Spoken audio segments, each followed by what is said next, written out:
Gül qırağır, sakit axır, kölgən düşüb qalır qumda.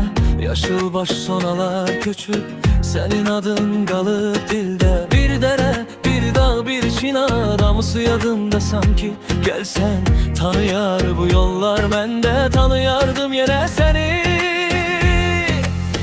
Hayif ki yoxdur, hayif ki yoxdur, bu gözəl mekanın bir gözəl ovası. Sən gəlməyən gündən bəri səssiz qalıb burada hər bağça, hər yasa.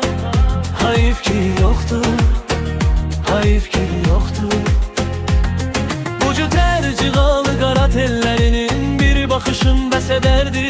İndi yuxumdadır hər addımın izi.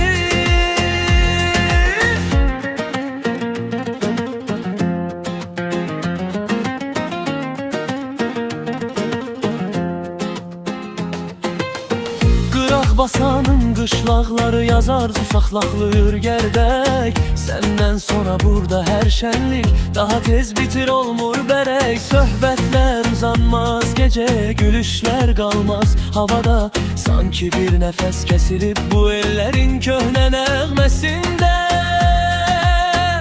Hayif ki yoxdur, hayif ki yoxdur, bu gözəl mekanın bir gözəl obası. Sən gəlməyən gündən bəri səssiz qalıb burada hər bağça, hər yasa. Hayif ki yoxdur, hayif ki yoxdur, elə gözəl var bu eldə deyirlər, inanmaq olmur. Sənin tək danışan, oynaşan göz axtarır, tapmaq olmur bəzəyi. Libası hansının var sənin, duruşun tək yaraşar.